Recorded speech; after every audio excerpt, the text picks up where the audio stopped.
Peace and blessings, family, and welcome back another time to another edition of What is the Time, a podcast about personal sovereignty, celestial timing, and living where the getting is good. I am your host, ZamboniFunk, your DJ for the affair, where we'll be getting down and won't be coming up for air. Thank you so much for being here. Thank you for spending this time with me. I super appreciate you.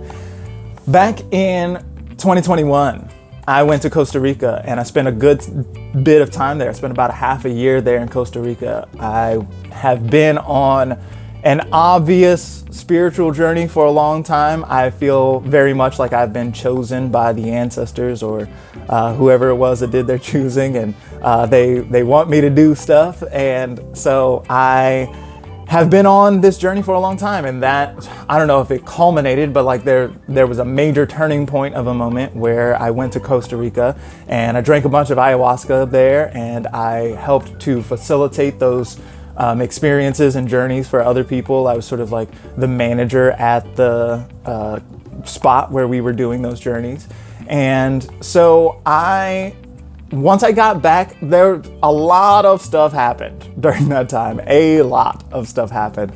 And so when I got back, I sort of like got myself together and I told the story. And so I actually haven't released the whole story. I released about half of the story, the part where I got to Costa Rica. I did that already. I gave that to the patrons. Shout out to everybody on patreon.com. Thank you so much for all of your support. If you want to support the production of this kind of content, then you can go to Patreon, where you can subscribe, where you can get an electional report to help you time your magic, or time your business opportunities, or time your romantic opportunities, and this kind of thing. You can also get an Astro Basics course if you want to understand astrology a little better. You don't necessarily need to be a consulting astrologer, but like if you want to understand YouTube astrologers and this sort of stuff a little better, a little more thoroughly, if you want to understand the electional report a little more thoroughly, then there's an Astro Basics course there for you.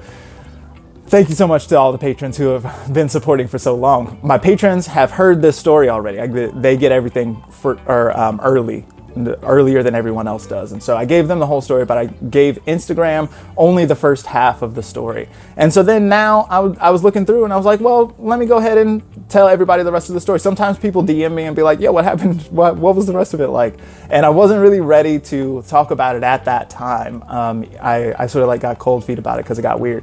But now I am ready, and so I'm gonna go ahead and release the video here. I was a little concerned about it when I went back and checked it out, and like some of it's like a little objectionable, and I also am not super thrilled with my performance necessarily, but I like how raw it is. I like the realness. I like the originality of it. So yeah, if you want to take a journey and go back and into time and see how I came about doing my thing and where I got to in the story, thank you so much for being here with me. And without further ado, enjoy. So in order to tell this story about Costa Rica, which happened this year in 2021, we have to go back. We have to go back a fairly long way, in fact. So let's go back for a little while to, what was this, 2015, 2016, something like this? 2016, I think. And so I was living in New York at that time, and I was working the desk at an acupuncture clinic. So I was like answering phones and scheduling appointments and these kinds of things. And I was very good at that job, and I wasn't just working the desk, I was like managing the clinic, right? And so I had a lot of responsibility, and I was doing, ordering needles and things like this, and I came to a pretty decent understanding of Chinese medicine. I never went to school for Chinese medicine and or anything like that, but spent some time and like a lot of conversation with acupuncturists and saw patients, and like I didn't treat patients, but I saw them. And I saw their progress, and I saw their charts and things like this. So I learned a lot about Chinese medicine during that time. And so I was really good in that space. I like cared a lot. And one of the things that happened was I was in middle management, right? And so I had a lot of responsibility, but I didn't have any decision-making power.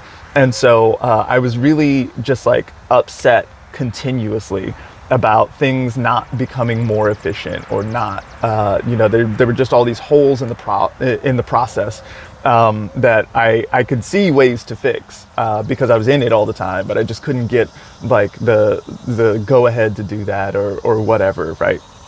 And so I was just feeling some kind of way about the whole thing, and feeling some way about like the way that I was doing my work and my value to the establishment and all this sort of stuff.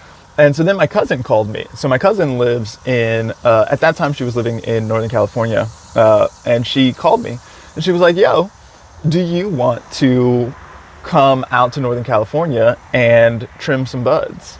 And I was like, I don't know how you knew my heart. This is amazing.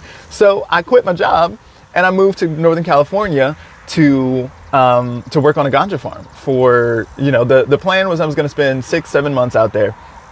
And I was going to make all this money, cash money, and then I was going to come back to New York City, and I was going to record my album. That was my plan. That was how I was going to do this, because I was a very serious bass player for a long time, and that was like a very important part of my formation as a person. And I've got all these songs and everything, so I'm like going to come back and record this album. That's my plan.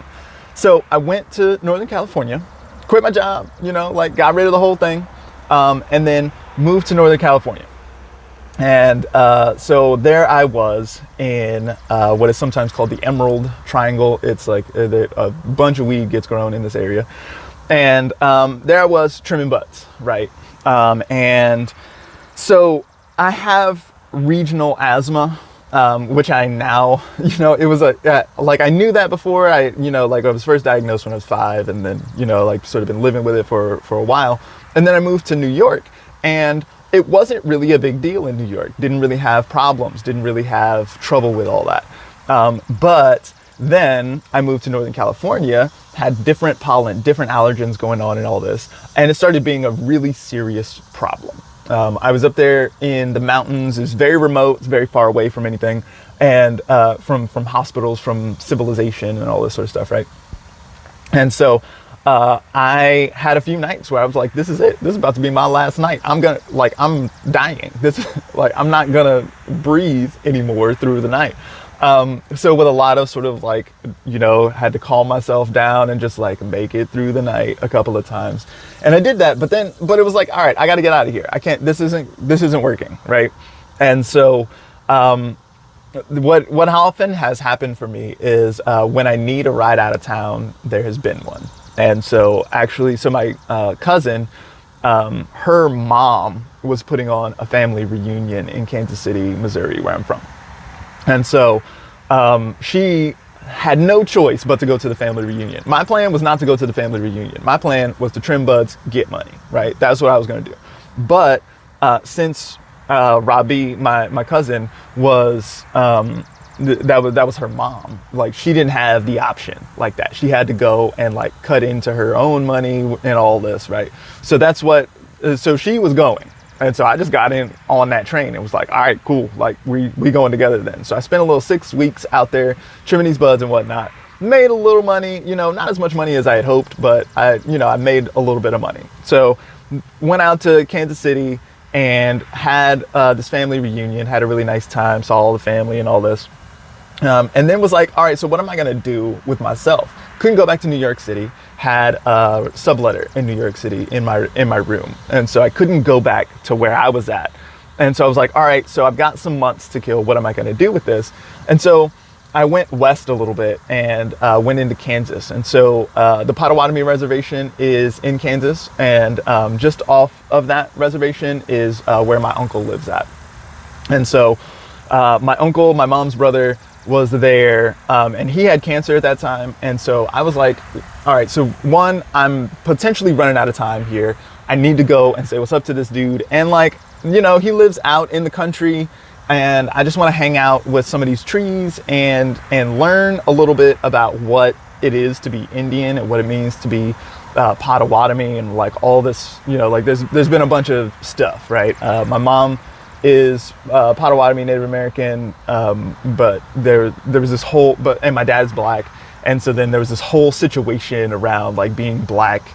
I'm the black one relative to like I'm the black one relative in this space, right? And then that became a whole problem. Like the grandparents didn't want me, and then there was a whole it was a whole thing, right? And so I went to Kansas to hang out with my uncle, to help him carry and lift heavy items and this sort of thing. But then also I wanted to be like, yo, what's the deal here? You know, like I was just a baby when the whole refusal shit was going on, and like my grandparents were inviting my older brother on vacations and shit like that. My older brother is white. And so it was, you know, like, and they weren't inviting me, and it was a whole thing. So I was like, I was just a baby while this was going on. So like somebody needs to explain what was going on, who was an adult at the time. Like what was happening? What did you see? My plan was to be non-judgmental about it, right? And so I went in there and spent a few months with my uncle. Now it was during this time that I learned a lot about like Potawatomi lore and story and vision and dream and ways of sort of being in the world and existing in the world from a sort of indigenous standpoint, right?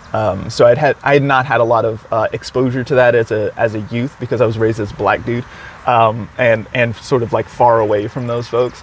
But I had some time, and so I went out there and started having these conversations. And so it started really being important to me and to what I was doing.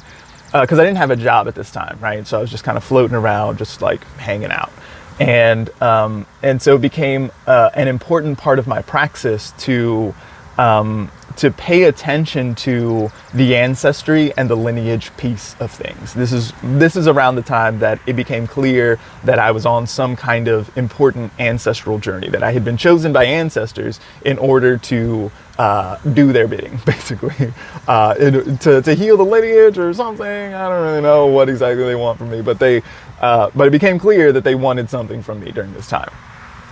And so so while we were out there, I learned a lot about Potawatomi lore and all this sort of stuff. And I learned that, my family is the Thunderhawk clan of Prairie Band Potawatomi. And so we are directly descended from hawks. Hawks and eagles are in my lineage. I don't know how this works exactly. I don't know how it's possible to be descended from birds, but I do know that it's a fact. It's just true. I'm descended from birds. And so hawks and eagles, especially hawks, show up for me all the time. Now, this is an important bird in Potawatomi culture. It's one of the ones that's it's a diurnal bird, and it's a diurnal bird of prey, right? Not a hawk, or not an owl, right? So an owl is going to show up at the nighttime, and it's going to be a little scary because the freaks come out at night, is a little bit how it works, right? But the hawks are out in the daytime, and they're strong and powerful and magnificent and all this, and so they're thought to be a good emblem or a good omen. My people are directly descended from hawks, and so what I started to hear about and what I started to notice was that hawks would show up, not just for me, but for my whole family. Every time we went out on a voyage, you know, like my uncle is driving somewhere and I'm riding along with him. Then as soon as we leave out the house, then a hawk comes and we greet the hawk. Or my mom, for example, lives a few hours away from there. She lives in Missouri. And so every time she goes on this voyage to drive, that she always sees a hawk on the way. And this kind of thing, right? Hawks show up, and they sort of mark important pieces of the voyage and this sort of stuff, right? They are like an apparition of the ancestors whenever I see them, especially not every time I see them. Sometimes it's just a hawk, and maybe I'll tell a couple of stories like that too. But they show up at very important moments. So I was there in Kansas for a while doing this ancestry and lineage work. It became clear that this was going to be a big part of like what I was going to do. And then it came time to go back to New York.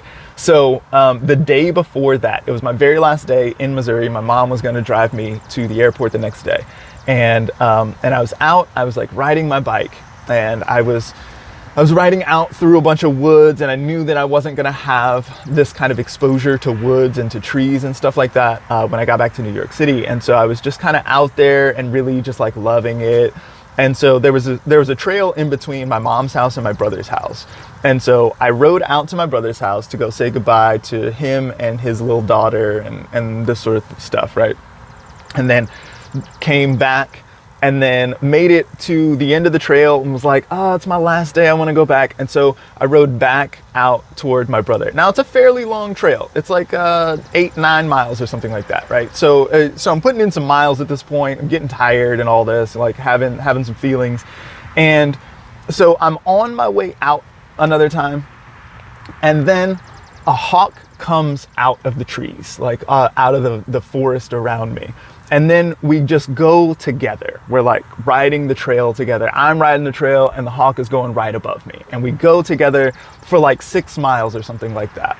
And then I make it to the end of the trail and it comes time for me to turn around, and the hawk turns around and then it stays still in the air, just not flapping, nothing, just still in the air above me, looking down at me. I'm looking up at the hawk. What? Like, just the whole, what? Just spent like 5 minutes like this, an absurd amount of time, you know what I mean? Hanging out, hawk is in the air, not moving. I'm on the ground, not moving, looking at each other, right?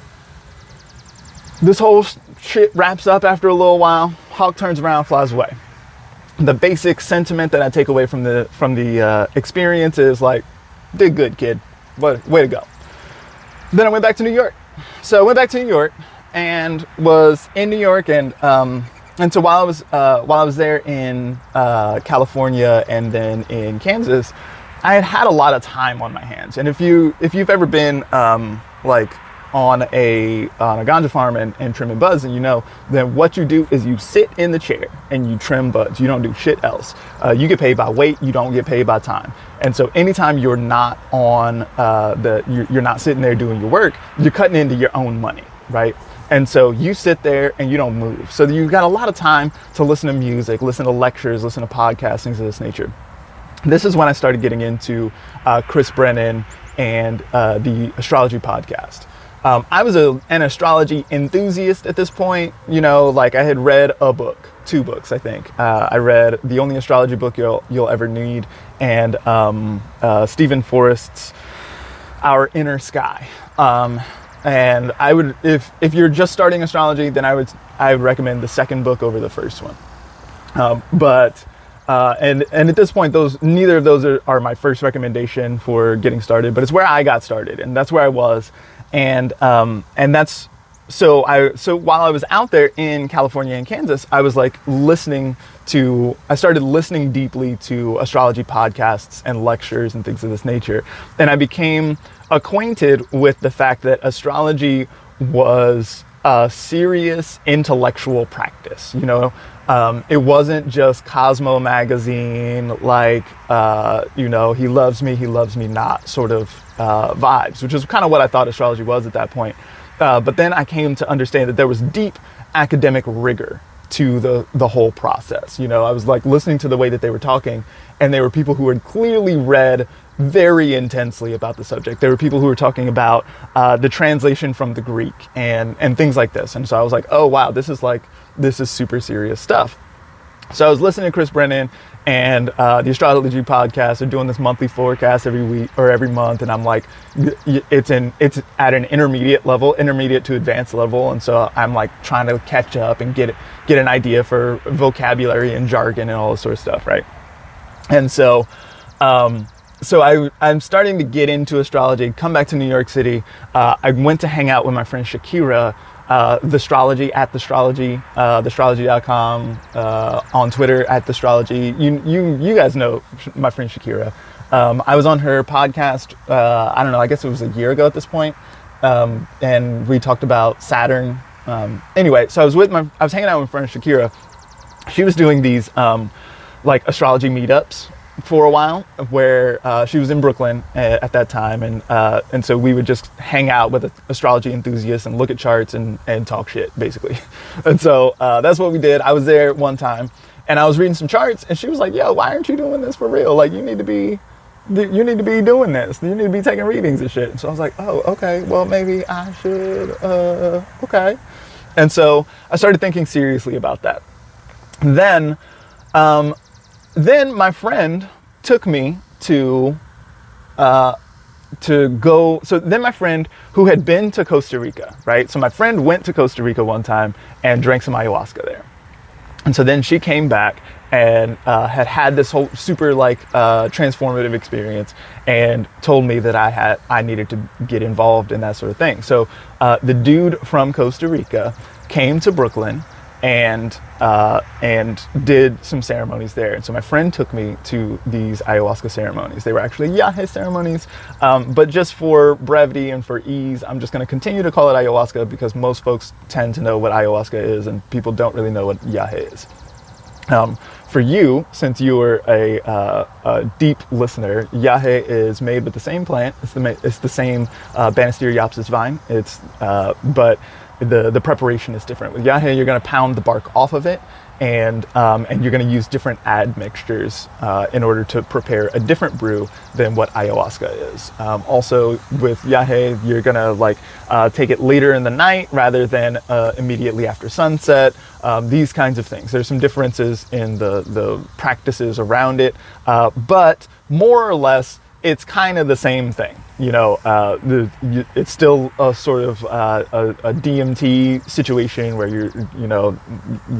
it's that kind of trip. There are some spirits which are associated and all these kinds of things. It's a similar tradition, right? So I'm going to just call it ayahuasca for the purposes of this story. So anyway, my friend was like, yo, you got to check out this ayahuasca, right? So I went to this ceremony. And I had a really important and amazing transformative experience. It was not comfortable. I didn't like it, but I was amazed and it was transformative. So while I was there, I sort of realized that magic was a real thing, that the world contained power which was unseen, that was more than just the material thing that I had been told about, right? And so I was like, oh, okay, there's something else going on here. Then I started to think about astrology, and I was like, oh, astrology is good magic to know things by. Is there magic to do stuff with too? Like, can you do stuff with magic? And it turns out you can. So I came out of that, knowing that that the world was bigger than I thought it was, right? And so then I started I took Austin Kopic's Talismans class. Now that's not a class that's actually available anymore. Right now, if you want to take his Talismans course, then you have to take his year 1 course, his year 2 course, and then it's a part of his year 3, because it takes very advanced astrology to do that. I just jumped right in there and started doing astrological talisman craft. And that was kind of the way that I learned astrology. It takes rigorous astrology to do that. And so I learned rigorous astrology and in order to do that craft. And so that was how I started really getting into astrology seriously. So at this time, we're talking about, all of 2016 had happened. And then I came back and I was so it was 2017, it was early 2017 when I went to this ayahuasca ceremony in Brooklyn. And it was, so early 2017, we're talking about early Saturn in Capricorn. I have Saturn in Capricorn, and I have Saturn in 0 Capricorn actually. And so so early Saturn in Capricorn is big Saturn return time for me, right? And so Austin Kopic, one of my most important teachers, had said at the beginning of that transit, Saturn takes about 2.5 years, 3 years to go through a sign. And he was like, yo, Saturn is about the long term. He's about discipline, consequences. And so a lot of people, when they think about Saturn and consequences, they think about punishment. They think about crime and punishment, which is real. That happens with Saturn. But Saturn as well is about credit where credit is due. And so you can get on the side of credit where credit is due. Now, if you're seeing this and it's still Saturn in Aquarius, this is still Saturn in a Saturn sign. This is still, totally operable right now. And you can still get on the side of credit where credit is due. This is a very strong Saturn, right? But So with the idea of Saturn here, the idea is that you're going to grind a bunch on the front end, and then maybe there'll be some back pay on the other side, right? And so I was like, all right, cool. I'm going to get on the side of credit where credit is due. So I called it when it was before I had really started out as an astrologer or anything like that. It was the beginning of Saturn in Capricorn, and I was like, all right, by the end of Saturn in Capricorn, I'm going to be a legit astrologer. I'm going to be the real thing. I'm going to go through and I'm going to do the things. I'm going to study really hard. I'm going to get a practice. And by the end of this, I'm going to be respected as an astrologer. That's going to be like, I'm going to be the real deal. And so, while I was doing that, so I was like, all right, how am I going to do this? And so, some folks have probably heard about 10,000 hours and mastery. So it is said that if you do anything for a period of 10,000 hours, then you will become a master at that craft. And so I was like, all right, great. I'm going to be a master astrologer. The way that I'm going to do this is I'm going to read 10,000 charts and have an opinion about them. And so I started that process. And so the way that I started to do that was, so at the spring equinox of 2017, then I took a picture of the park that I was walking through, and I wrote a little something about the sun in Aries, and I posted that to Instagram. And then that started what has turned into my practice of doing the dailies, right? So now what I do is I write something about what's going on in the heavens today, and I take a picture or I post a picture of some graffiti or some street art or art from a museum or something like that that's been around that I see, and I illustrate what I wrote about today with this piece of art. And so in this way, I was like, all right, I'm going to crank out at least 365 charts in a year, right? And then, so I'm also going to do readings for clients, and I'm also going to do, I work at Sanctuary at this point, so I do readings for those clients, and I do electional charts and all this sort of stuff. So I'm like reading a lot of charts, but in order to make sure that I hit that 10,000 number, I'm going to do this shit every day. If you're wondering, at this point, I did some math recently. I'm at like maybe 4,000, 4,500-ish charts or something like that. I'm not close. It's been 3.5 years. I'm not close to 10,000 charts. But I've been churning them out. I've been chugging through. So this is what I was doing, right? I was like, all right, I'm gonna do this seriously, and I worked on this practice every day regularly. I did some fun astrological magic, and it turned out very well. And somebody liked the dailies that I was writing and asked me to start doing weekly forecasts for their organization. Now, this organization was the Alchemist Kitchen. Alchemist Kitchen is well known internationally, has hundreds of thousands of followers on Instagram. They're mostly known for like cannabis products, CBD, and this sort of stuff. And I was working there in the shop at that time. And so I started doing weekly astrology forecasts for the Alchemist Kitchen. So that was really amazing. And so basically I had this like syndicated show. And so I started to get some traction. I started to get some followers, you know what I mean? I got to, around 1,000 followers this way. And people were liking what I had to say and this sort of stuff. And so I'm writing my dailies and I'm doing my weeklies, and I'm doing that for a long period of time. And this is just kind of the grind that I'm doing. And then COVID happens, and the whole world fell apart.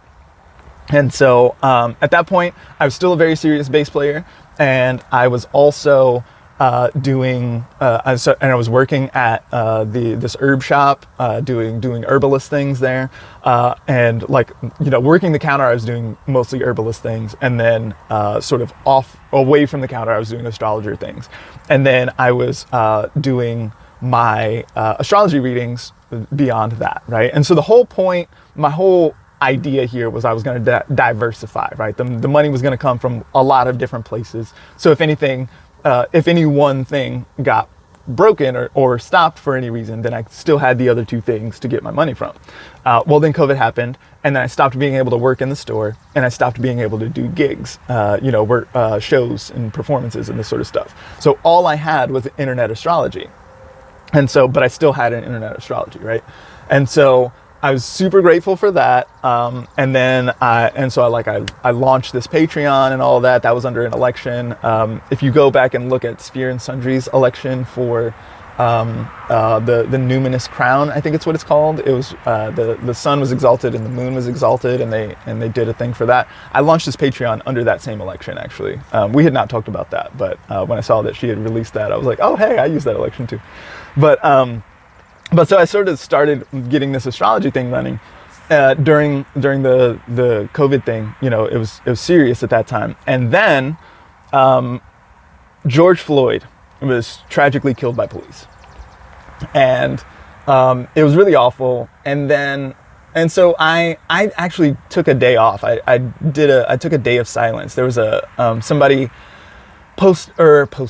painted a mural in it's like in the FIT area of New York City. It was like on 27th and between 6th and 7th or something like this. And there's a gallery there, and on one of them there's a bunch of black people with hoodies on and candles, and it was for Trayvon. And so I posted that image and was like, all right, I'm not gonna write any astrology today because it feels weird to, do my regularly scheduled programming and then have there be like pictures of a black dude with a cop's knee on his neck next to it. It just like felt really weird to post that. And so I posted the candles and the hoodies and was like, we'll come back to this later. And then that post was the first one where it got serious traction. Like that post got like 250 likes or something like that. And I was like, whoa, this is like, I wasn't trying to make a statement or anything like that. I was just trying to I was just trying to be respectful of the whole thing. And people really liked it. And then during this time, people started to have this question. It was like, all right, well, why are the only astrologers in my feed white women?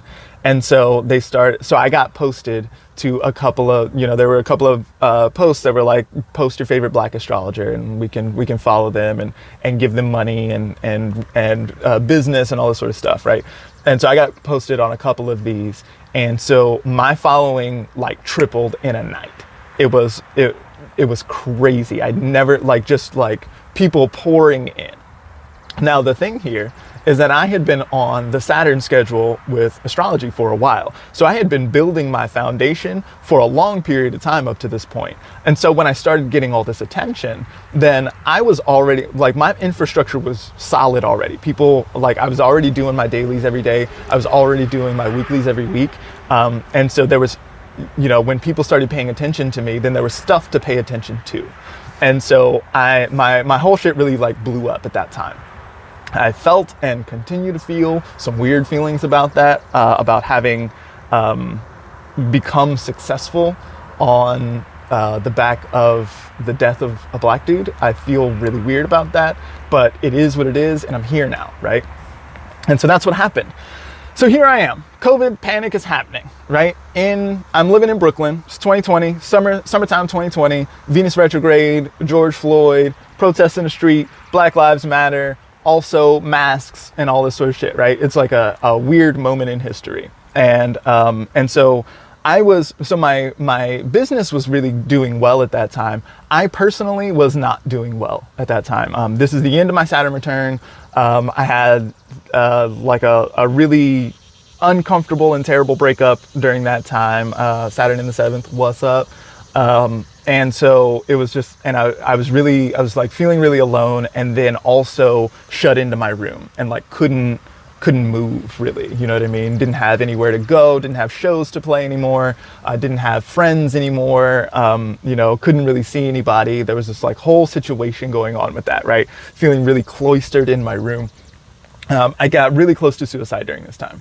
I was I didn't see what was worth it, and that it would be worth it to live in the world, because I have to live in my little bedroom all the time. I felt very imprisoned and this whole sort of situation, right? I was very unwell during this period, even though my business was going well and people were really resonating with what I was posting and this sort of stuff, right? And so I was trying to figure out what it was that I was going to do. And then one of my homies was like, yo, do you remember that there's this thing in Costa Rica and there's actually going to be some ceremonies out there in Costa Rica. Maybe you should check it out. And I was like, oh, this is a great idea. So I'm going to go out to Costa Rica. I'm going to spend 2 weeks there in Costa Rica, and then I'm going to come back renewed and refreshed and have a new idea about what to do with my life and what's really real in the world. And so this was my plan. This is what I was going to do, right? Seemed like a good idea to me. And so I was like, all right, here we go. Let's try it. So quickly, I'm gonna take a quick break and say that. So this Costa Rica thing is about to get weird in some ways, and it wasn't all fun and nice. And I ended up beefing with some people there. In order to not just call everybody out by name, I'm gonna do my best to avoid their names. I'll use the first initial potentially. Like if you want to dig, you know, like I did a bunch of marketing for this place, and so you can just look back on my Instagram and see what place it was. You can see who I was with at that time. Like I posted all this stuff. These people were my friends, and so all this information is available, right? So I could probably name them, and it wouldn't be that big a deal. But like it's not good form to do that, so I'm not going to do that. But just so you know, that's just a quick caveat there, right? So anyway, my man in Costa Rica. So I had met him a little while back, you know, in Brooklyn, drinking some ayahuasca, right? And his dad lives in the Bronx. And so he would come through New York City from time to time, you know, visiting his dad and whatnot. And so I saw him a couple of times and gave him a book, Braiding Sweetgrass, of course, what's up? And we maintained a relationship. I knew him, he knew me. You know, we had a nice sort of vibes together and everything. And so when I heard that there was an opportunity to go out to Costa Rica, I was like really excited about it, right? I knew that that this could be good for me. And I was excited to feel better about where I was in the world and all this sort of thing. Now, in order to get there, there was, you know, it was an international voyage at a moment when international travel was maybe the most crazy that it had ever been in the world at that point. And so I needed to figure out like what the rules were for getting me to there and all that sort of stuff. You know, like, do I need tests? Do I need like what kind of documentation do I need? All this sort of stuff, right?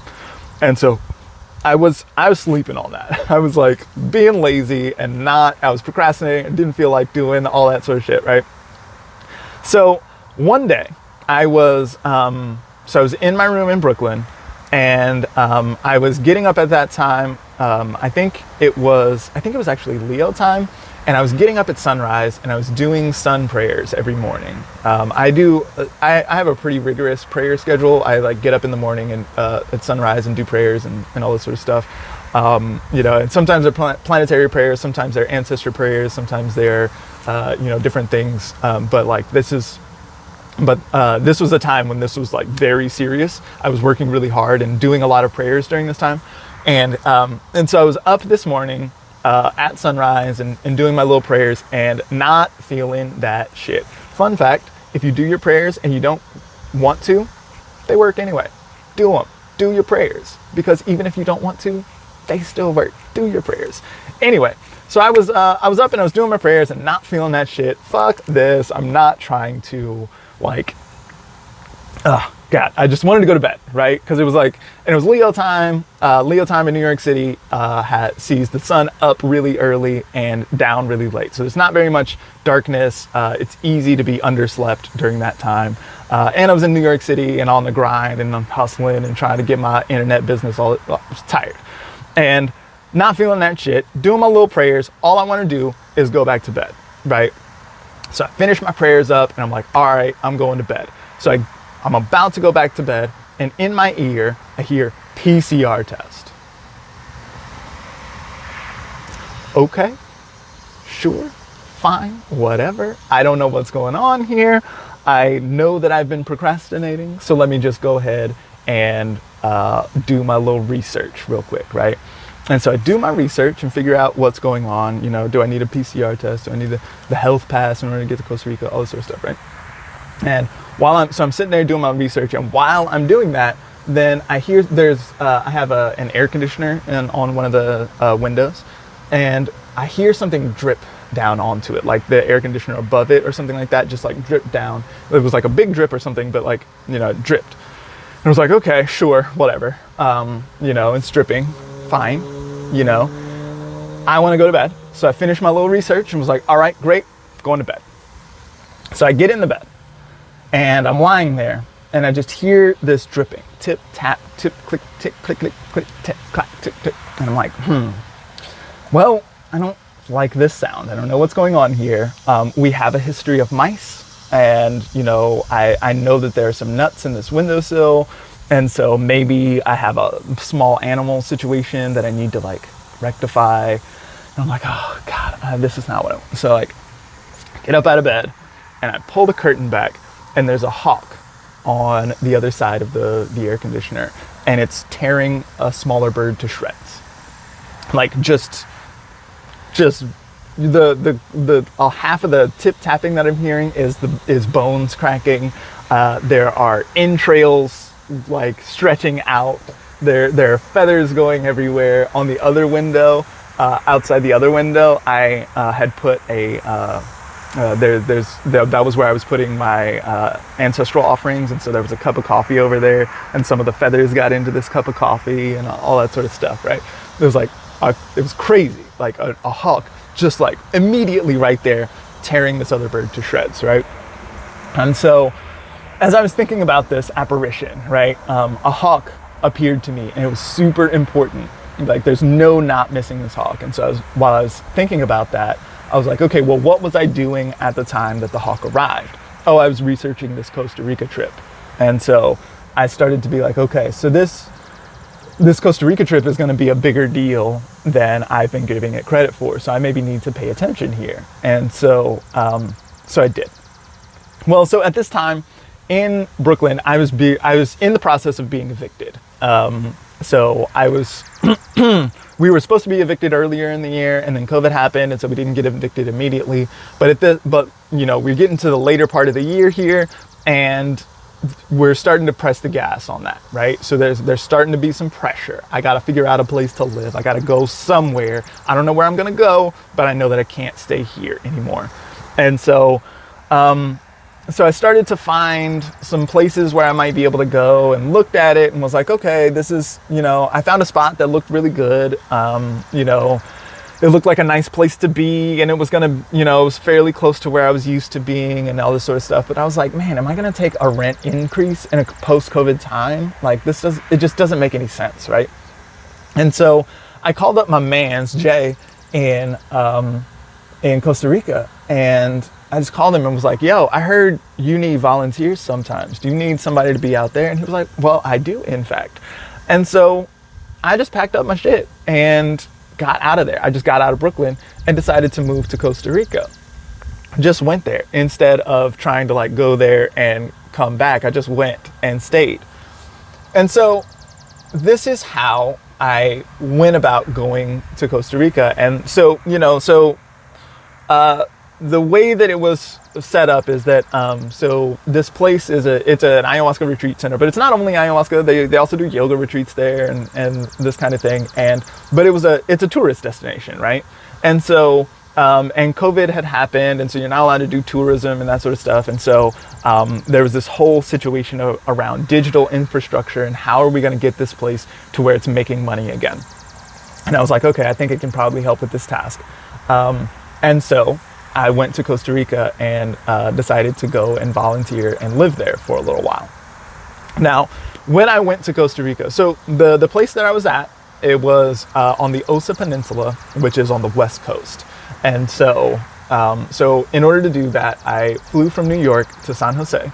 And then from San Jose, I flew to Drake Bay. And then from Drake Bay, we drove through the rainforest for about an hour. And then we arrived at the beach. And then you have to walk up the beach for about 20 minutes with your bag on your shoulder.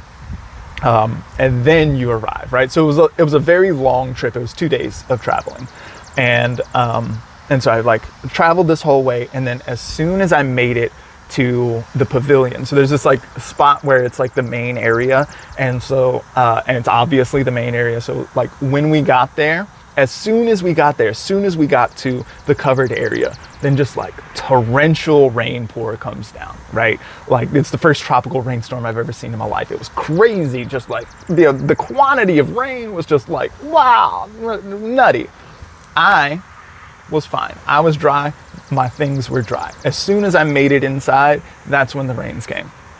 So it was really amazing.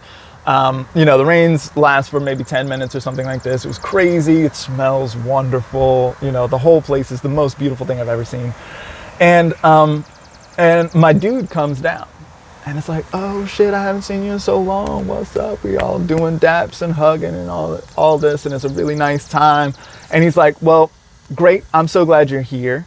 Let me take you up to your room. And so we go up to my room, and when we get there, he's like, all right, this is the White Hawk cabin.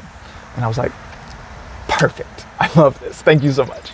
So I go into the White Hawk cabin and I like lay my things down. And so like immediately it was time to work. So the way that this place is set up, there's beach, and then there's ocean, right? And then beach. And then there's the compound, which sort of like starts to go up the hill, and then there's a mountain, and then up the mountain is where the medicine lodge is. And so when we drink medicine, then it's up at the top of this sort of mountainy big hill situation, right? Well, all the firewood is at the bottom of the hill, right? And so they got to cook the medicine at the top of the hill, and so we need a lot of firewood up there in order to do that. So we had to carry firewood up this mountain. Now, I have been in New York. I've been super sad. I've been not eating very much and not eating properly. I had started fasting during this time, and then when I came back from fasting, then I started noticing different flavors, and I was much more sensitive, and I was like, oh, all the food I've been eating is poison. And so maybe I don't, it became a whole thing. And so I was like, I didn't like know how to eat properly, and and so I was very depleted, not to mention having traveled for 2 days, not to mention all of the writing that I had been doing and all the videos and all, like I was, and the music stuff, and and moving my whole life, and this breakup, and I was very depleted and in a rough spot at that point. And then it was time to like go up the mountain with this firewood. I was like, oh man. And so I was going up there and like up and down and up and down and up and down. And and I was super tired and weak. I was just like, I was done with that shit. And so when it came time to drink some medicine, then I finally went up there, and there are two different types of ceremonies. There's the one type, which is the sunrise ceremony, which is just the yahe leaves. And so there's no admixtures or anything like that. It's just the leaves. It's very, it can be a little purgative, and it's really alkalizing, really nourishing. But it's, the point is you drink like big gourds of it, like you drink a half a gallon at a time, and you vomit it, and then you drink it and vomit and drink and vomit. And you do that as much as you can, basically. It's very cleansing, get a lot of mucus out, this sort of stuff. So I went through that and did this whole thing, vomited more than I had ever vomited in my whole life up to that point. And like kind of made it through that thing, and then went out. And so we're at the top of this hill, right? And so go out, and then there's this lookout point where you look out onto the Pacific Ocean, and it's amazing out there, right? And so I'm sitting there, and I'm contemplative, like it's a little trippy or whatever, but like mostly I've just vomited a lot, and so feeling very lightweight at this moment, right? And sort of like discussing philosophy with a couple of homies or whatever, right? And then an eagle, or not an eagle, but a hawk comes screeching out of the forest right where we are, and this white hawk comes and like comes right above us and right above me, and circles one time and then flies out and alights on the tree over there. And it was super amazing, right, to see this white hawk doing this thing. And then so my dude, the main guy, Jay, we'll call him, he came over to me and was like, "Oh, great! This is your Yahe name. It's Sitting White Hawk." And I was like, "This is great, right?" And so at this point, I told him my connection with hawks. I told him about the whole thing, that I have this connection with hawks, and he had not known that up to that point when he put me in the White Hawk cabin and all this sort of stuff, right?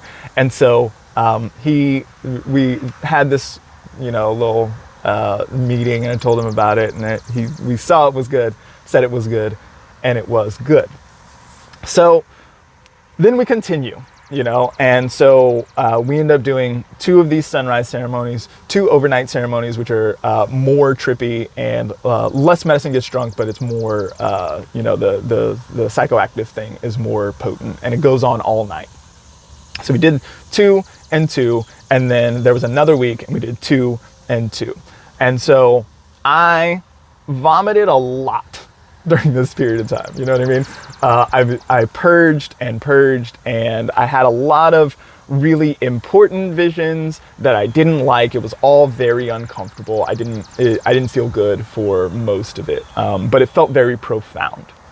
I maybe met a cousin of mine who is from the African continent. The whole thing was really profound. And I'll maybe tell that story later at another time. It's not pertinent to where I'm going with this story, but it was all very profound. It was a really big deal, and I liked it. Did I like it? Kind of. I went through it, and it felt like a big deal. So I made it to the end of the ceremonies, right? Into the last ceremony. I'm so thankful that I don't have to drink any more of this goddamn medicine. I don't have to do it anymore. I don't have to fuck with this. I don't have to feel the discomfort in my belly. I don't have to vomit anymore. I've just I made it, and I'm feeling super grateful that I've made it through this whole thing, that I've been given these visions, that I've been that I have the opportunity to be here in this place, and so I'm out there, and I'm on the lookout, and I'm looking out, and then again, a screeching white hawk comes out, and it comes up and it circles just above me, and then flies off into the distance. And it felt very much the same way as when I was on the bike, and and the hawk was stationary above me. It felt very much like you did good, kid, good job. And so it felt like I had been seen. It felt like I came when I was called, and the ancestors saw me, and I had been going through some tough stuff, and continued to go through some tough stuff, but I was on the path at that point, and I was on the medicine path, and it felt good to be on that path. So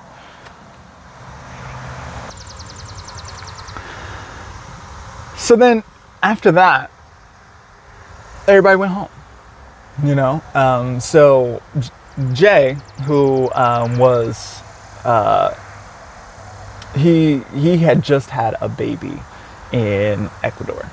And so his lady was in Ecuador, and so they went. He was like, "I'm going back there. I want to go be with the baby and all this, right?" And so he left, and everyone who had been there, everybody who was there for the retreat or whatever, they all left. And so there were 4 of us who were volunteers, and so there was me, and there was this dude, Coleman, who Coleman had been there a couple of weeks longer than me, and he was I don't know, he was serving up big Florida man vibes, you know what I mean? Just a little, he was autistic or something, maybe, he was having real trouble reading a room. It was just, he would lurk a lot, he'd hang out in a corner and stare, and it had crazy ass, it was a situation, right? And so it was him, it was, and then there was this couple, sort of, right, and it was Dave and Rosie, right? And they came from the UK, and they came to help with marketing and stuff like that. Rosie especially is like very good with the marketing and the social media and this sort of stuff. And she brought Dave with her, or Dave brought her, honestly, but she was really the one who was like valuable to the place. So there's 4 of us, right? And just before he leaves, Jay is like, all right, so we're gonna, here's what we're gonna do, and here's how we're gonna do it. Coleman is on the groundskeeping crew. So he's gonna be doing, lawn work and this kind of stuff. You know what I mean? He's chopping wood, carrying water. And and then me, Dave, and Rosie are on the sort of like digital infrastructure marketing team. And he puts me in charge. So I'm the coordinator. So here I am in middle management again. This is not what I meant to do, but all right, sure. I guess that I am going to be like the boss here or whatever, right? Something like this. So Jay is like, look, no visitors, especially while I'm not here. Like, don't be messing with all that. Just do the work, keep it chill, right? And then he leaves. He's in Ecuador now. And it's like, all right, cool. So we have a little volunteer meeting between the 4 of us, just me and the others. And so in the first place, Coleman is feeling some kind of way, right? He has been here longer than me by about 2 weeks. And he feels like he should be the guy. You know what I mean? He feels like he should be the one coordinating things and he is simply not. You know what I mean? He's like, he doesn't have the skills to do his job. He doesn't have the people skills. He doesn't have the organizational skills. He doesn't have the communication skills. He's just like not showing up with any of that. He's also not recognizing any of that. And so he is like trying to be in my face about it, right? And so it's like a whole, all right, cool, sure. Then Dave and Rosie, so we're here in this whole having this little meeting, and I'm like, look, I am not here to narc on you. Like, I don't want it to be a whole situation. Like, do whatever it is that you need to do, but like, just don't make me be in a position where I feel like I need to tattletale. Cause don't nobody like a snitch. Like, I don't want it to be like this. You know what I mean? Dave and Rosie are like, bet, good looks. That's what we want to be. Coleman is like, no, I'm definitely snitching on that ass. It's like, Coleman, bring it down, player. Just bring it down. Coleman is incapable of bringing it down. Doesn't know how to do that, and so refuses to do that. Flatly refuses to keep it true. It's like, all right, cool. So we got Coleman in the spot. Gotta remember that, right? So then Dave has a history of drug use and run away from his problems and whatnot. Finds himself in Costa Rica, and coke is readily available in Costa Rica. And so Dave likes to party, and so he wants to go out and do party things and hang out with Latin American drug dealer gangster types. And so he's like bringing Rosie with him for a little while, and Rosie's starting to feel scared. Like, oh, I don't really feel like I should be a part of this. I'm like, oh, this whole thing. And like, Dave's like out at these parties where he's like buying more coke than he like actually wanted, but he feels coerced in this whole situation, right? So I'm like, all right, this is not gonna happen, because what's gonna happen is he is gonna make somebody mad. And then like a bunch of niggas with machetes are gonna show up in the middle of the night, and like, we're not gonna do that. So like, what am I gonna do about this guy, right? And so he makes it really easy for me, actually. So one day a dude shows up, and he's got face tattoos and all this, and he shows up at the spot, and he's like, yo, where's Dave? And I was like, you hold it right there, play. I'm gonna go find him for you. You just wait. I'm gonna go bring him right here to you. Don't even worry about that. So I don't know if he owes him money. I don't want to know nothing about this, right? So I go get Dave.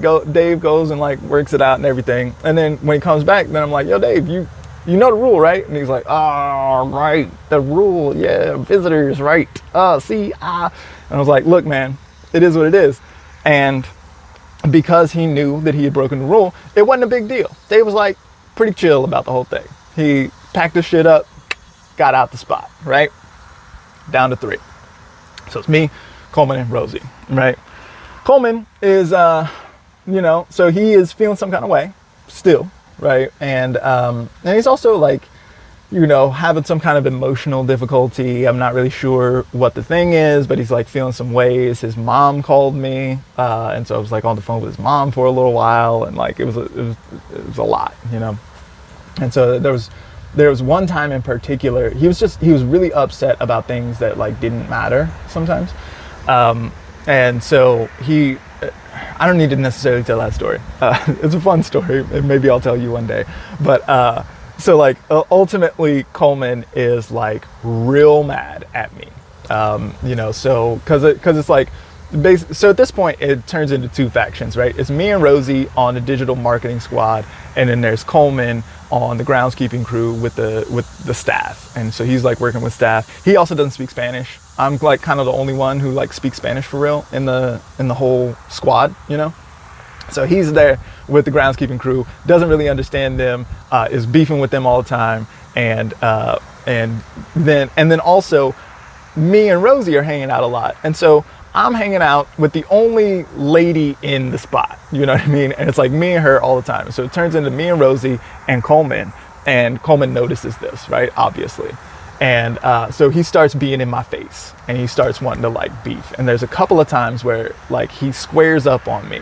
And I was like, am I gonna have to fight this dude right now? Like, like he carries a machete on the regular. He's on the groundskeeping crew in the rainforest. Like this, like this is not what I want, So, so it turns into this whole thing, and he's like fighting on the regular. His mom is calling me. Like I'm like, nah, this is not the wave. Like this is counterproductive. He's like mad at me all the time. He's mad at the people who are telling him what to do. He's not following instructions, like this whole situation, right?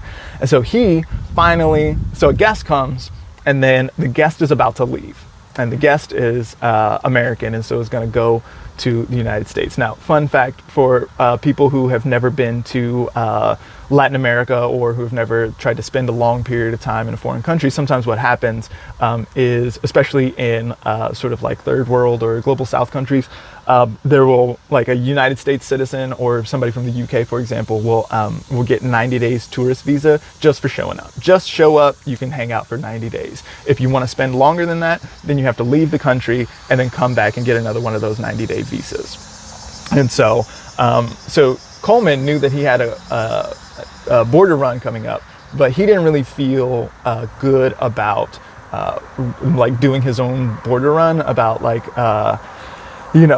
international travel all by himself. He didn't really feel good about being able to do that. He asked me to go with him a couple of times. I was like, I don't really feel like spending this kind of time with this dude. Like, no, I'm not going to do that.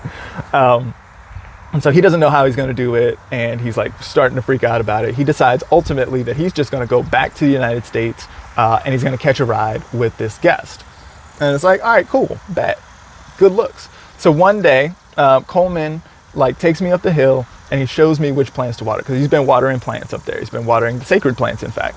And he shows me the plants that he's been watering. Turns out they are not the sacred plants. He was watering other plants, but so he's like showing me what to do and all this. And so then like we're going down the hill, and he takes off his work gloves and he hands them to me, and he's like, this is it. And I was like, yo, thank you, Coleman. This is like what's up right now. You're really like handing in his work gloves, like being super amicable about the whole thing. Like, this is what's up. I appreciate you. So then when I said that's what's up, then Coleman, what he heard was, we're cool now, and I wish you weren't leaving. It's not what I said, but it's what he heard. And so so he like goes to San Jose, right? And so he's supposed to go from San Jose, he's going to Miami after that, right? That's not what he does. So he gets to San Jose, and he starts getting on the phone, and he's like, yo, I left a bunch of my stuff there, I'm coming back. And I was like, Coleman, this is not what you said. This is not what we talked about. This is not it. And so it turns into now he's mad because like I stole his stuff, right? Because he left his stuff, like, and I'm stealing it from him. And so it's a whole situation. So I end up sending his stuff. We sent his stuff to San Jose. He can have his stuff and leave. So that was it. I kind of like, put the boundary up. That was that. So then it comes down. So it's just two of us now. It's just me and Rosie. So it's me and Rosie in Costa Rica, in the middle of the rainforest. Like, me and Rosie are, we're cool. We like each other. We're not like, neither one of us would have chosen to like be in a long-term situation with the other one. It's just what happened. We're out here. We're in an arranged marriage, basically. It's like her and me against the world. You know what I mean? And so like we didn't, we weren't actually fucking or anything like that. We should have been, but like weren't. But everybody thought I was her boyfriend. Everybody thought she was my girlfriend, and we lived together. It was just like we had a very familiar relationship. And so in my mind, I'm like, look, it doesn't matter if this is what we would have chosen. The fact is we're together, and you got to love the one you're with. So I did. I came to love Rosie very dearly, and really like wanted to be in a good dynamic with her. And so we like worked together all the time, and we lived together, and we played together and talked together. Like, we spent all of our time together. And so it was me and Rosie out in the world. And so suddenly, like, I had a little jungle wife with me. And I was like, all right, cool. This is nice. It's better to do this than it would be than to just be all by myself and all this, right? And so here's a quick fun story that I told on Instagram already, but that is worth telling again just because it's really great. So one day me and Rosie chilling out, eating lunch, just having lunch like we normally do, me and my jungle wife, right? And I look up, and we're in the middle of the rainforest, right? So like I look up, and there's some bees over there, and I've seen those bees before. They hang out up in here. This is like, they sometimes go and they hang out in the light fixture and this sort of stuff, right? I know these bees. They know me. We have an understanding, right? And then, but I like look up, and these bees are like, what? I've never seen them do that before. And they're like, zzz, right? I'm like, what? What's going on? And then like 30 seconds pass, and then they descend. And so me and Rosie both just like bee stings all around, just like, and Rosie's like, close the windows, and runs inside. Rosie's smart, right? She told me to close the windows, but she didn't close no windows. She ran in the pantry, right? Closed the door, done. She got maybe 10 bee stings or something like that. Me, I'm like trying to close windows. That's not working. It's not, they in here already. So I'm just getting stung, right? I took like 40 bee stings that day. I do strongly believe that if I had not gotten up and run away from those bees, I do believe that they would have stung me till I died from it. That was the kind of environment that I was in. You know what I mean? Anyway, I made it away from all that. I ran away, got under some water. The bees didn't follow me into the water, and I survived. Here's quickly part of what I learned here is that fasting is really good for you. I had spent 3 days without food before that, and then ate food, and then the next day I took all these bee stings.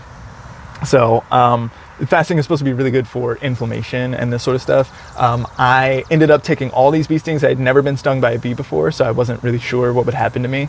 I had a couple of welts. They would like itch a little bit, but it like really wasn't that big a deal. Rosie, on the other hand, had not fasted at all, and she had fewer bee stings than me, but also swole up real bad. Like one eye was swollen shut, the other one was like only a little bit of vision out of there, super red, super itchy, very swollen. She came out, and a couple of people were like, wow, you look like you have an angry boyfriend, which like, that, I'm so sorry that you said that. And in the second place, y'all motherfuckers think that I'm her boyfriend. What the fuck?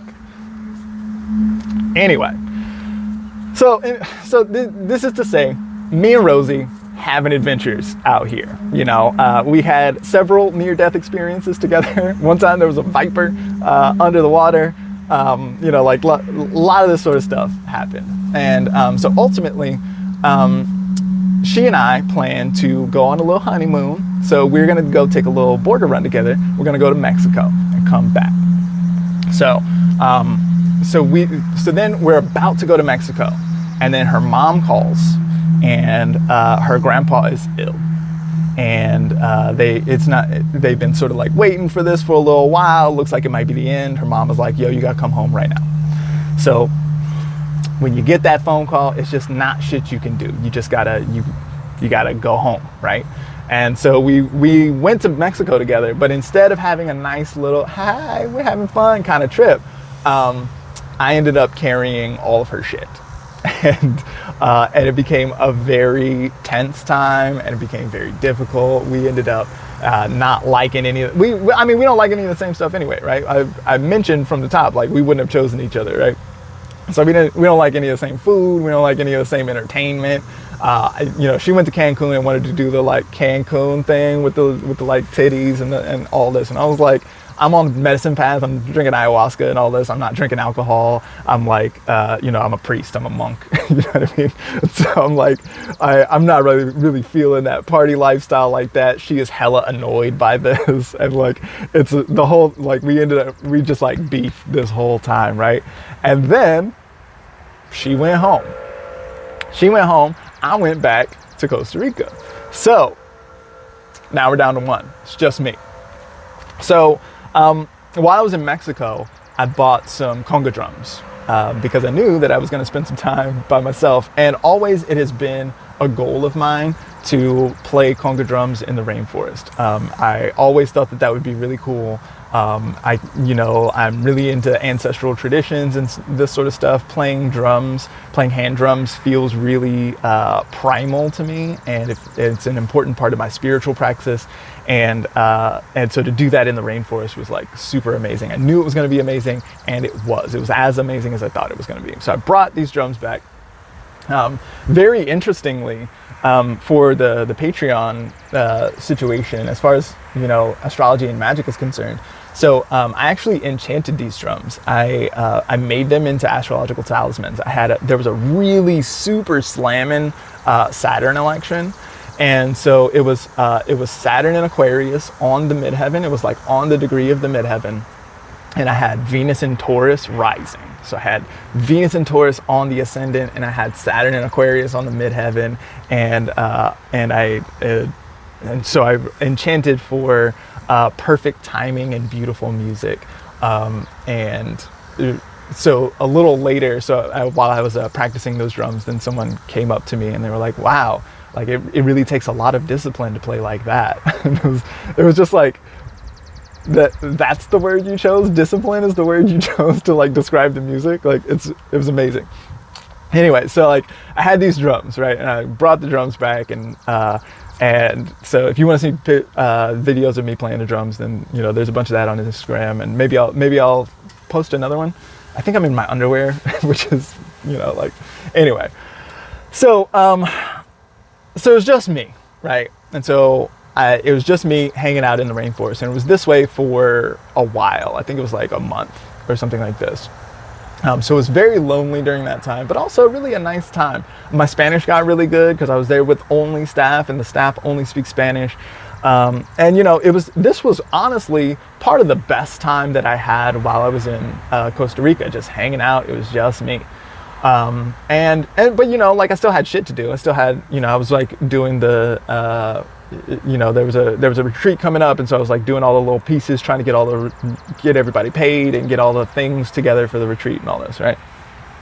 Speaking of retreats, there's a couple of people who I have not mentioned so far that we need to talk about in order to sort of move the story forward a little bit. So in the first retreat that I did in Costa Rica, I met this dude named G. Now G was he and I were like besties from the jump.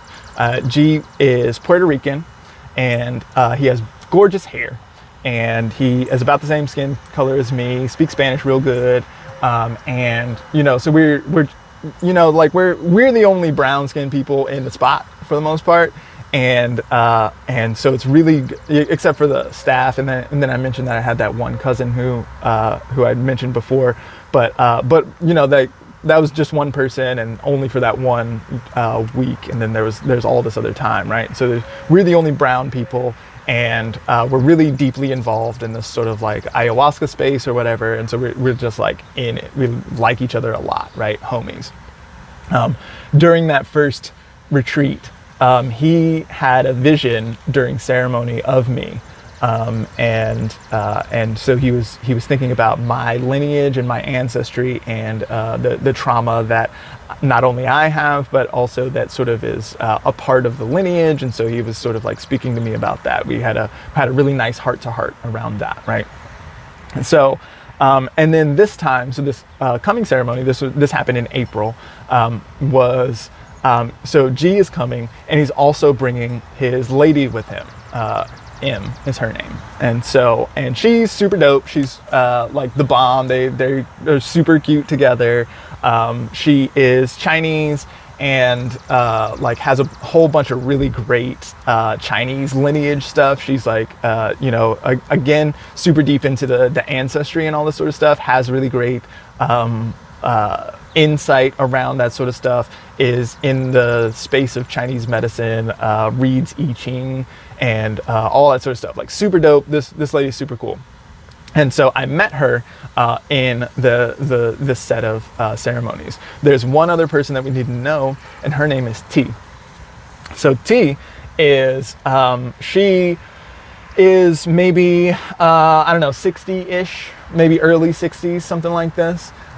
She is from San Francisco, and she has been sort of bankrolling this whole situation for a little while. She had some, her parents died, and she got a little inheritance from that. And so she, during 2020, during the whole pandemic situation, the retreat center is not making any money. And so she is sort of like making ends meet in the meantime, right? So she's a major player, and she's sort of like a guest of honor throughout the whole situation.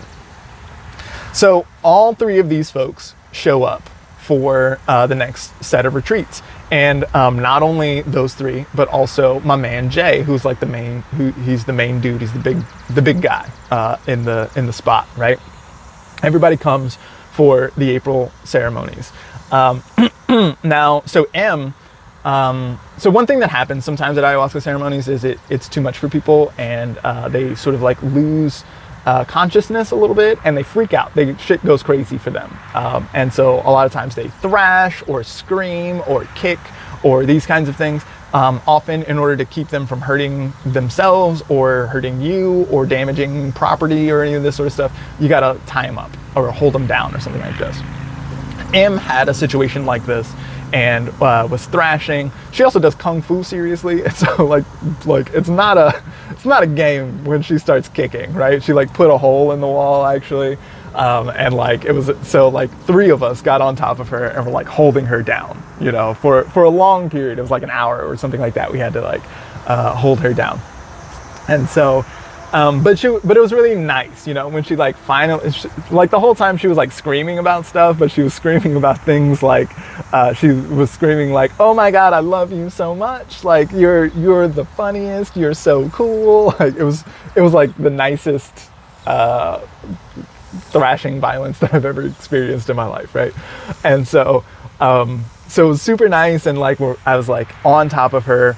And then when she like finally came to, then she said that the first thing that she saw was like me smiling at her and like loving her, and she felt so like well taken care of in that moment, and just the love that she had for us for like holding her down, literally holding her down during this time. She just like felt so wonderful about that whole thing, and so it was cute, it was fun, it was nice, right? But it was like a kind of a serious way to come in to meet someone, right? And so it was a cool situation. It was a nice thing, and we went through the ceremonies, and a couple of important things happened during this. So the first thing is that me and M end up like hanging out, and we sort of hit it off. We're like, she does I Ching stuff, and I do tarot and astrology, and so there's like a nice overlap here, and we're interested in many of the same things, and so we talk on a couple of occasions and have a nice time. Also, me and G are talking fairly regularly. Like I love hanging out with this dude, super nice guy, right? And then, so one day, so like real quick, so M had gone through this thrashing and all this, and then immediately I went down the hill after that ceremony and immediately started doing manager shit. So like I'm taking care of the staff, and I'm taking care of people who are coming down the hill, and I'm doing astrology readings, and like I'm doing business and that sort of stuff, right? And then finally I like make it to the end of the day, and I'm like headed up, and who comes out of the trees but a couple of hawks that want to circle above me. And it's like, okay, cool, thanks. Thank you guys for being here. Really, really appreciate it and all this, right? That's at the beginning of the set of ceremonies. Then we sort of like go for a while, and I continue to grind hard as fuck. So, if we're doing ceremony, then that means that I'm like up all night tripping or whatever, and then working all day, And so I have these super long days, and I'm just like exhausted by the time I get finished. And so we're almost at the end, and it's the night before the last. And I finished my shit, and I go up to my room and the White Hawk cabin. And so I'm in there, and a scorpion comes out from underneath the bed and like rushes me. I'm like, ah! Like, jump up on my chair. I've heard that the black ones can kill you. And I don't know if this is a black one or if it's a dark brown, but like, I know that I'm not fucking with this, right? So like, it's charging me, and I jump up on the chair, and then it sort of like backs up and then sits there in the floor and just sits there and sits there. I was like, okay, cool. Well, thank you. And I like said a little prayer to it and took my sandal off and then squashed it, right? And I was like, all right, crisis averted. So I go down, and so now I need a broom, right? So I go down to the dining area where I know that there's a broom, and I go to grab a broom, and M is in there and putting her things into her bag. She's been like working and is finishing up her work. And I'm like, oh my God, M, can I tell you what just happened? And I tell her the story of the scorpion, and she's enthralled. And so, and we end up having a really nice night, reading some cards and telling stories and all sorts of stuff, At the end of the night, I send her back to her room. I go up and I sweep up the scorpion. End scene. We have one more set or one more ceremony after that, and at that, then G has a vision of me. And in this vision, I came up to him, and I was like, I found the root of the hex. And he was like, yo, put that shit away. You're gonna fuck up everybody's high. And so I didn't really know what to say to that. I didn't really know what to make of that. I was like, isn't this kind of the place where we're supposed to do it? I don't know. So I didn't know what it was, but it was interesting. And the whole thing felt very significant. And I was like, all right, cool. So I guess we'll, whatever. And so G and M go back to California, where they're from. And there's an intervening, I think, 5-week period or something like that before another set of ceremonies happens. So during this set of ceremonies, Jay continues to be on the premises. It's not enough time for him to go back to Ecuador and hang out with the baby. He's also got shit he needs to do in Costa Rica, so he's like finishing all that sort of stuff. And then T doesn't leave either. So T is just here. She's a guest of honor. She can do what she wants. So she's hanging out here in the spot. And the two of them are like kind of hanging out, doing stuff a lot. Now, they've been involved in some kind of land deal in Ecuador. I'm not sure exactly what it is. I'm not sure exactly what has been going on there, but I do know that things have gone sour. And so it's been a problem, and it's causing a lot of stress for both of them.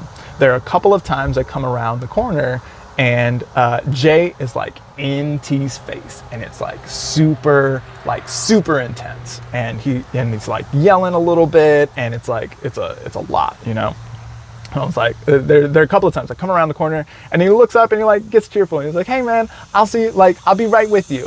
And then I like go back around the corner because like I don't really know. And so I like see this happen a couple of times, and I'm starting to get a little bit like, all right, this is a little weird. I don't know how I feel about this. And then Jay starts feeling some kind of way about my performance as well. So he starts saying things like, I've never given anything to this place. I've never helped him. I'm, just like he starts coming after my character and my value as a person, my worth as a person in the world.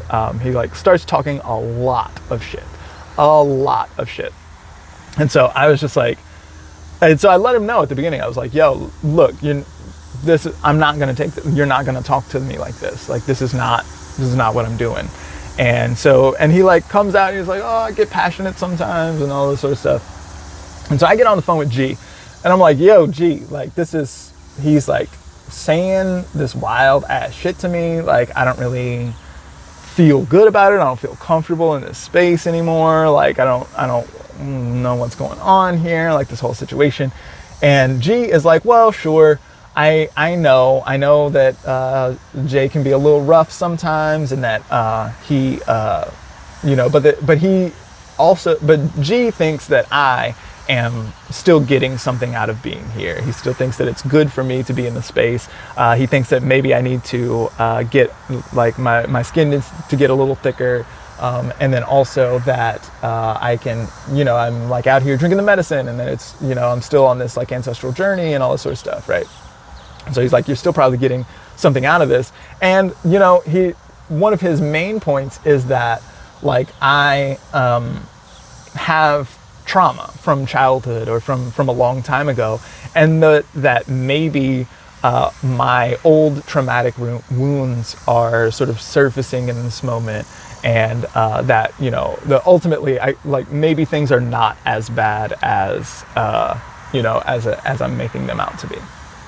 And so I was like, okay, all right. Like this is my only outside perspective at this point, right? Because it's just me or Jay who's crazy and I don't trust him anymore. So it's like, okay, I don't. This is my only set of outside perspective, and I'm like, okay, well, I guess maybe this is possibly true. I definitely have childhood trauma, and like, all right, maybe this is not like as bad as I think this is. Maybe this is all in my head or something like this. And so I was like, all right, I'm gonna rededicate in a spirit of service. I'm just gonna like do everything that I can do to help this space and to help my mans out, and to to be humble about the whole thing, and just take what I can, just do my very best to help. And so I went and I told Jay that, and I remember while I was saying it that I felt myself conceding to just be a slave for the next few weeks. And I was like, this is terrible. I feel really terrible about this. I don't feel good about this whole situation. I don't feel well respected, but I agreed to it. And I'm a man of my word. I do what I said I was going to do. And so I was like, all right, well, I'm just going to do this now. And so I did. I worked really hard for that intervening period, and I took a lot of abuse. Jay kept being in my face and kept telling me that I wasn't shit, kept telling me that I wasn't helping, even though I was, like overseeing a lot of stuff for him, and had personally given him a bunch of money. And it was just he didn't think that I was helping. And so then the ceremonies came. And so during this time, during the intervening period, I like started really thinking about it a lot. And I started thinking about that vision that G had of me, and about how I had found the root of the hex, but he had said, don't look at that, and don't take that out, that there's not space for that here, because we have to steward other people's healing. My healing isn't as important as the healing of others. And so it came to be clear to me that this was not a space for me to do my own healing in. And so I was like, I was sort of conflicted about that whole thing. And so then we went into ceremony time. So G comes back, M comes back, J and T are still on the spot, and a bunch of other people as well, right? And there's a bunch of retreat participants, and I'm like, carrying stuff, and I'm carrying luggage, and I'm carrying furniture for people, and I'm like, I'm doing all the manager shit, and it's mostly going unnoticed. M notices, but everyone else is just kind of like not helping. G was like, yo, if you need any help, let me know. And I asked him for help, and he was like, actually, I'm going to bed. Like, he wanted a nap, so he went and took a nap. And so it was like that sort of situation where I was like, okay, I'm really kind of just out here on my own. I guess I'm just going to do this, right? And so and continuously just like taking a bit of abuse from Jay. Jay like keeps being in my face, and keeps not thinking that I'm helping enough, and keeps thinking that like every time he sees me not grinding, then he feels some kind of way about it, right? And so I actually had to stop playing the drums because they were loud, and so every time I would play drums, and he would know that I wasn't working, and he would be mad about that. And so, which is really interesting, right? Because at the election for those drums, then I had Saturn right on the midheaven, right? And so, really, a mean authority figure started being super overbearing, and so I wasn't allowed to play the drums anymore, basically. So anyway, and there was all this other stuff also that I don't have time to tell. This story has already been gone on quite long enough. But so we're getting there, right?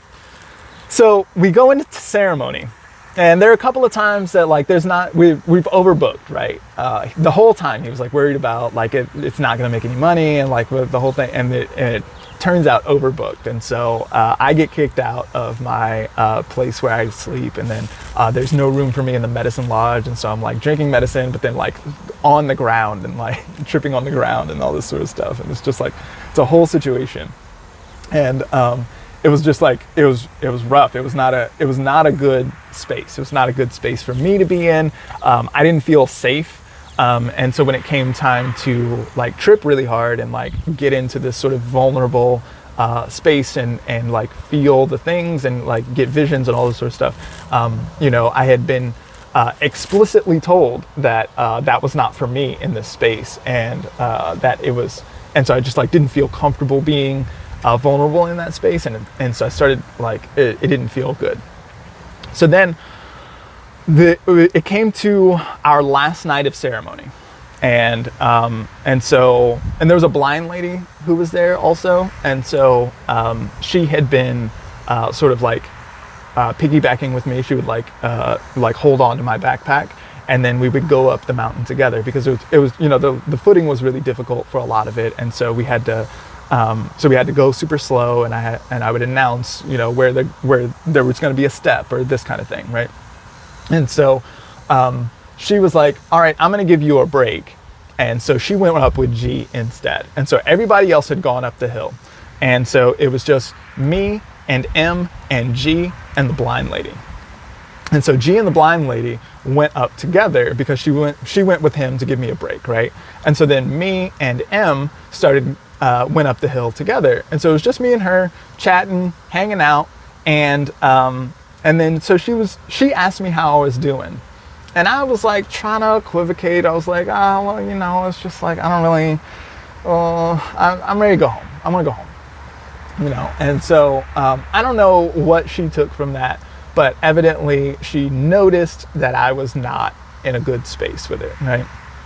Anyway, we get up to the top of the hill. And so we're getting stuff ready, and so T actually isn't up there. She decides that she doesn't want to drink medicine with us, but she's a guest of honor, and so she has a nice hammock situation. It's like under a special tarp between a couple of trees. I've been sleeping on the floor, and so I was like, yo, I'm gonna go sleep in T's spot.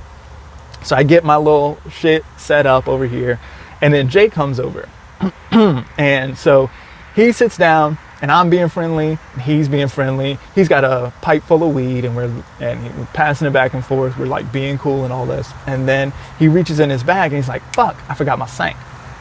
Sank is a liquid tobacco snort. It's stimulating. It's like a little upper, and it's especially useful for an all-night ceremonial kind of situation. If you're going to be doing the thing all night, then it's super helpful. And it's a part of his praxis. And so I was like, oh, it's like not a problem. I can go down and grab that for you. And he's moved, right? He's like, oh my God, thank you so much. This is amazing. And he tells me right where it is. So I'm like, all right, cool. No problem, whatever. So I go down the hill and go to grab his sank. And T is down there and she's eating her dinner. And so I'm like being really big about shit because I know that she's not expecting anybody to come down the hill. She's expecting her to be by herself. And so I'm really big about it just to not scare her. And then she sees me and she's like, oh my God, I'm so excited to see you. She's very excited to start telling me stories, especially since Jay is reliably out of earshot. He's not going to just come around the corner, which has happened a couple of times. She's been like, let me tell you what's going on. And then Jay would come around the corner and she'd be like, oh, like how about those hummingbirds? The hummingbirds are really amazing. And so, so I'm down there at the bottom of the hill and suddenly T wants to tell me stuff. And she's like telling me about the land deal and how she's like super stressed about that and how Jay has been in her face about all this. And then how at the last ceremony, so what happens is you go the whole night and you go through this sort of like harrowing experience. And then you come out and you're like, oh my God. And you've got this euphoric feeling and you've made it. You've made it through this whole thing. You've seen some spirits maybe. And then some breakfast comes in the morning. And so the people, the staff can't come all the way up to the medicine lodge. We have to like meet them halfway because their spirits around the medicine lodge. So they like come up the part of the way and then you go and grab the food and then go back up to the lodge. And then we have breakfast. And so was out at her little special spot and she was eating her breakfast and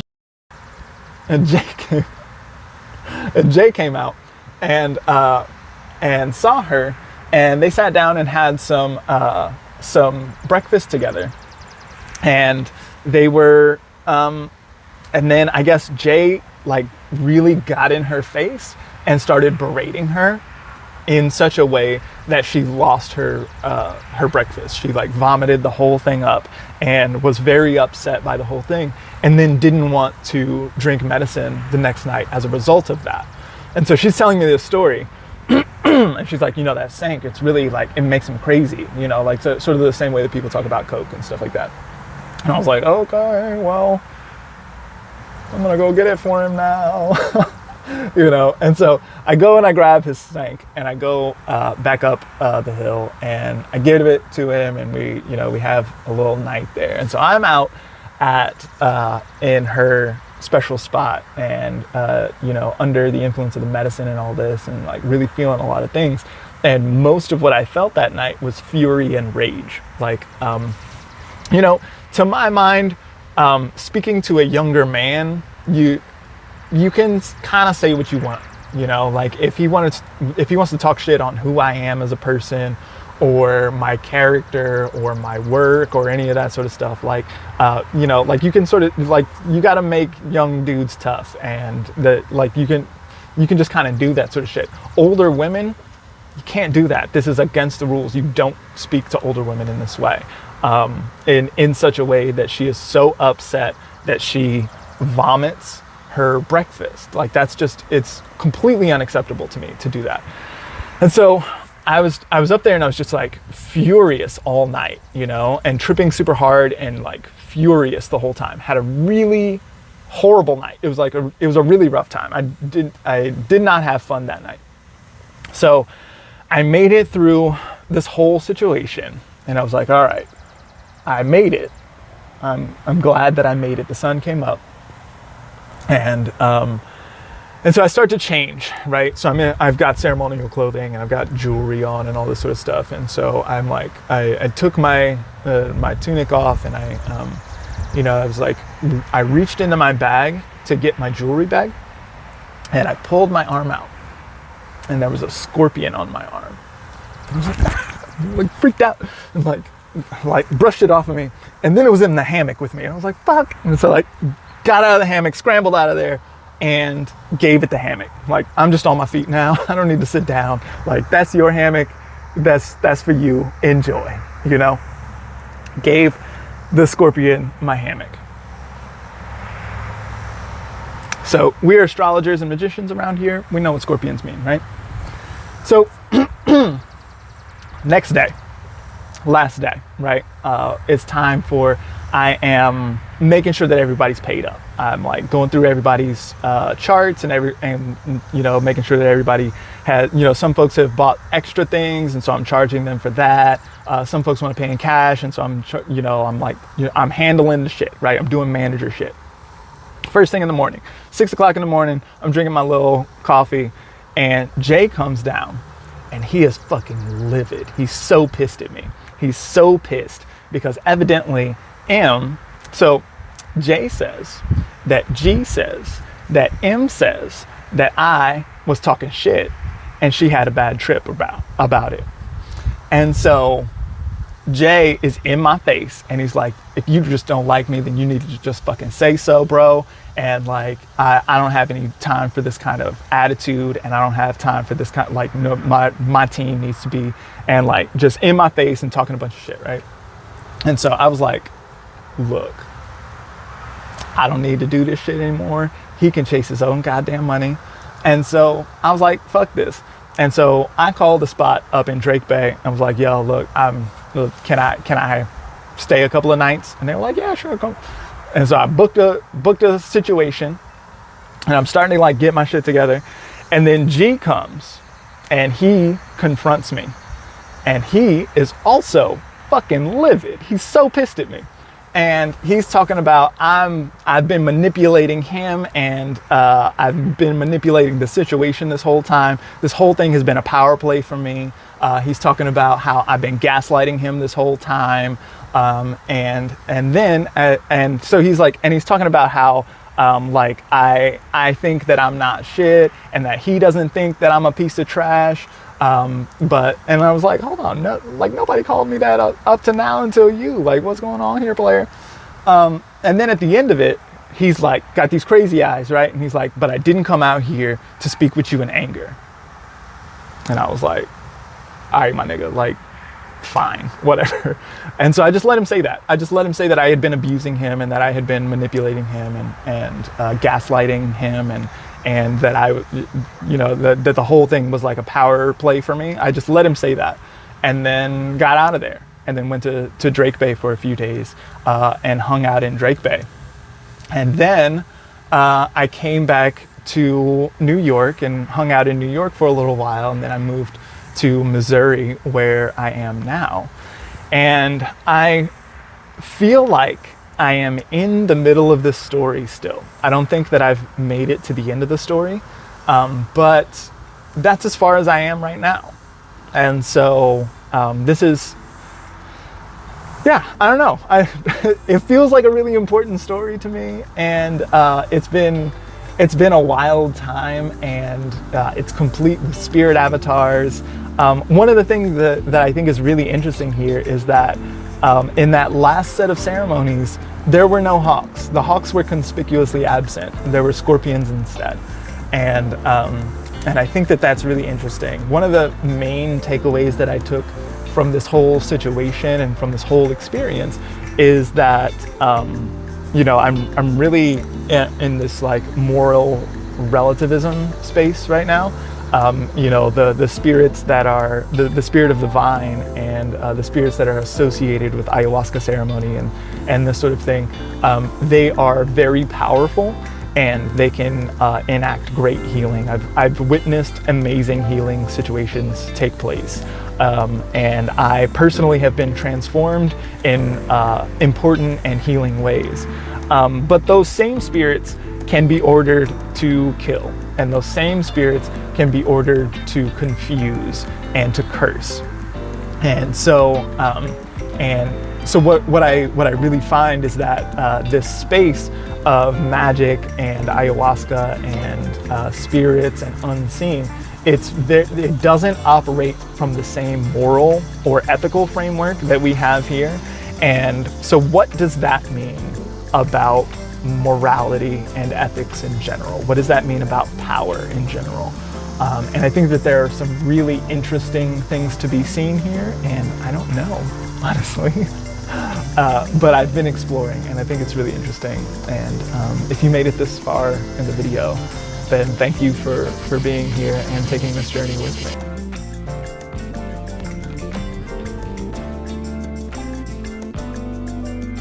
Yes, family, there it is. We made it. We made it to the end of what a journey that was, wasn't it? Before I close here, I just want to take a moment here to reflect. So now I told that story originally in the summertime of 2021. So it is now wintertime of 2023. So a year and a half has passed. I've had a little more time to process what was going on and feel the feelings that I needed to feel and see some stuff here. So I just wanted to sort of take a moment here and put out a couple of things that I've noticed since I've told that story a couple more times and just sort of sat with it for a little time here. The first thing that I notice here is that at the time that the scorpions started to show up, the hawks started to disappear. So, it was very noticeable that at the last event where all the scorpions, especially at that last event where the scorpion was in the shoe and all that, and we know what scorpions are like in all the metaphors and everything. They get under your skin, they're poisonous, all this kind of stuff, right? At that time, while that was happening, then there were no hawks present at that moment. Which I think is very interesting and sort of speaks to what I have found throughout, and what, the theme throughout much of the story is when the hawks are present, then I know that I'm on the right path.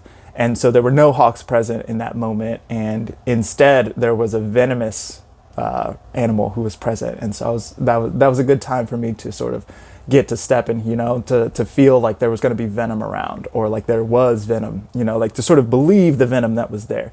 Because I had a strong sense of what was going on, and it was very interesting because so one of the things that I really hated was in that moment when, so I had been talking to G, and he sort of convinced me that I wasn't thinking properly about it, and that I was still getting things from the medicine and from being there, and that I should just be there, right?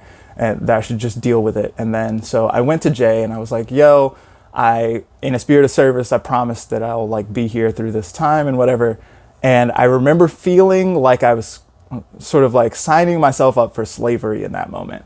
And feeling really weird about that and feeling gross about that. But then also, part of the reason why I felt that way is because we were living on a plantation in a way that I had never lived on a plantation before. So there we are in Latin America, deep in the jungle, right? There's not a lot of law around here. And certainly not the law that, I had come from in the northern area of the United States in New York City. You know what I mean? There's big blue state energy in New York City, right? And then moving to a very rural area of Latin America, where there's drug cartels running things. And I didn't mention the speedboats that you would see off the coast and this sort of stuff. And there was absolutely gang activity going on. It was clear that they were as much a part of the local governance as government officials were, right? And so out in that area of things, right, then I was living on this plantation, which absolutely was a plantation. It was literally a sugarcane plantation. We literally grew sugarcane there, and it was the first time I had ever chewed a sugarcane and that kind of thing, it was very delicious. And also bananas and tropical fruit of all different varieties and this kind of things and whatnot. So living on a plantation that was literally a plantation where there were farm workers around.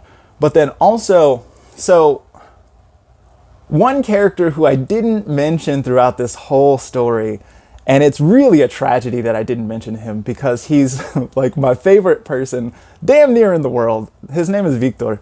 And Victor is the most beautiful, sensitive man that the world has ever produced. He's amazing. So like, just to give you an example, one time,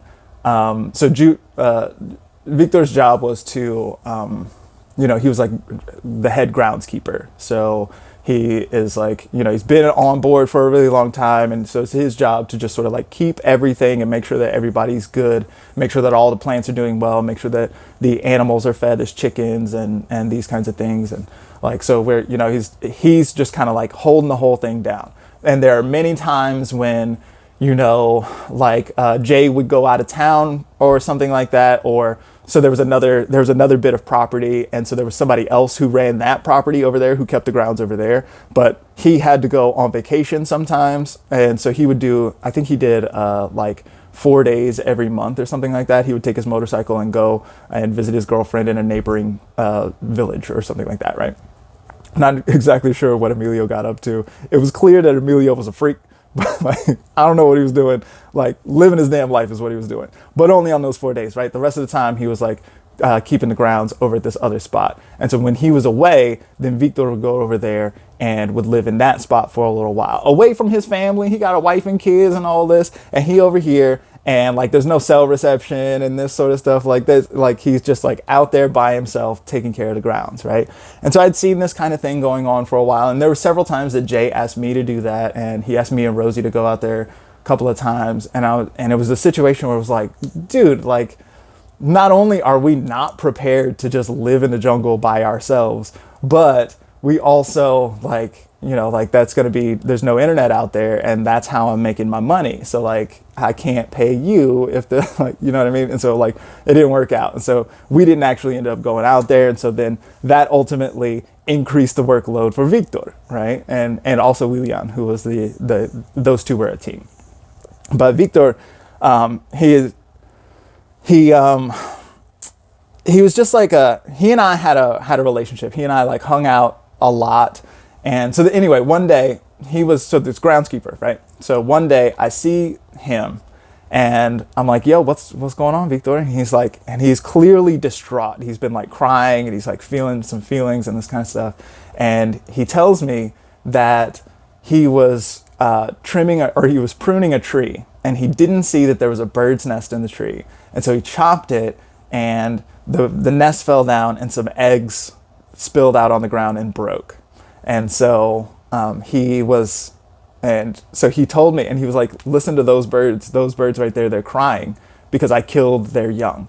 And so that was really special to me for a couple of reasons. One, because he noticed that shit at all, which is something that probably, like, I don't know that many arborists, but like, I definitely watched people cut trees down in New York, and there definitely was not that kind of care put toward it. And then he also, like, he was so in tune, this dude was so in tune that he could hear the cries of those birds, and he could hear the different, like, the word he used was jorar, right? Like, they were weeping. Those birds were weeping, and he could hear their cries that sounded like weeping, which was different from their tweeting. To me, it just sounded like some birds chirping. I didn't know the difference. But he was like, that's where his ears were. That's where his heart was, right? So I love me some Victor. Victor is like the coolest dude. Love this dude.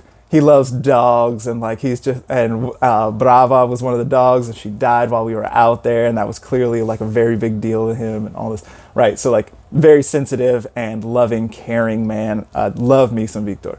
So at the end there, I was talking to Victor. I was like, the last day, you know what I mean? So like, Jay had already gotten in my face and was like yelling at me and all this, and I was like, you know what, fuck this, I'm out of here. And I'm like packing my things up, and so I was telling Victor that I was leaving, and he was like, and I was telling him the reasons, you know what I mean? I told him about how he was up in my face and how he was like wilding and all this, and Victor was like, yeah, he does that. And I was like, word, he like does that to you? And he was like, yeah, man, he does that to everybody. He does that to all of us. He's like kind of nice when he's nice, but he's not nice when he's not nice. And I can understand why you're leaving, and like, good on you for being able to do that. And it was clear in that moment that he could not leave. He did not have the option to leave. Like, when Jay got in my face, I had the entitlement that a free person has, where I was like, no, you're not gonna talk to me like this. Like, I don't have to, like, I'm paying you, motherfucker. Like, what do you think that, like, you don't have to, we're not doing this. Whereas Victor had to just take that shit. He just had to hear it. And like, he would see the switch take place and he would just have to eat that bullshit and continue to do that in order to like feed his family and all this. So like, there's a relationship here to living on a plantation where there's conscripted service, right? Like, and it's not, you know, it's not formal. It was like capitalist in the way that it was like, you know, he was selling his labor and whatever, but like, he didn't have the option of actually leaving, of actually finding a next job, a different place to be or something like that, right? If he stopped having that job, then he would stop having a job, period. And he would stop having the ability to feed his family, his like ever growing family and all this, right? So like, he didn't really have the options that I had. And so, you know, it was really in speaking with him and seeing everyone who was there and being with that I really just like, you know, and I was aware of that while I was there, right? So I went in with a, you know, in a manager's capacity. So I was like doing, and my job, to my mind, while I was there, my job was like tech, you know what I mean? I was going to like sort of revamp the website, or not revamp the website, but like make sure that everything was going through the website properly and write copy and this sort of stuff. You know what I mean? Like make sure that the digital infrastructure was up to the task of hosting all the retreats and this kind of thing. Right. So that's how I saw myself when I got there. Then he like made me into the like manager of the situation. And so, and I was also like, I speak Spanish. And so, I was the only one except, Jay, who was like, who was, bilingual in that way.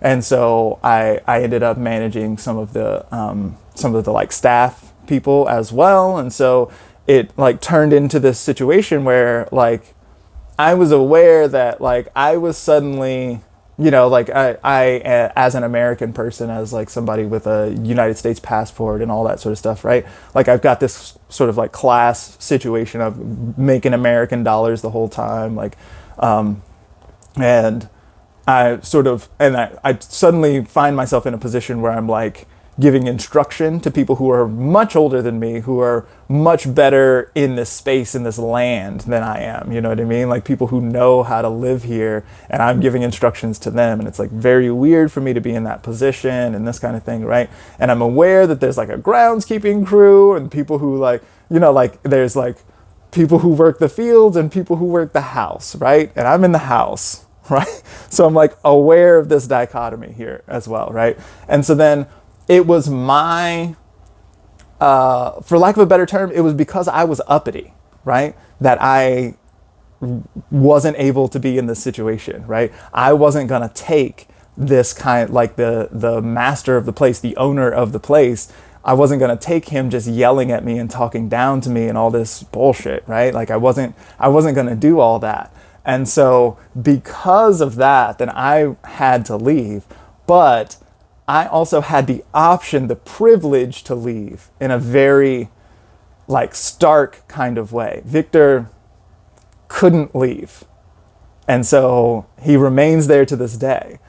And so, you know, and at the end there, I was like, you know, the like ayahuasca is power to heal as well as to harm, right? And, you know, this is the power dynamic involved in very near, you know, like it was so close to slave ownership.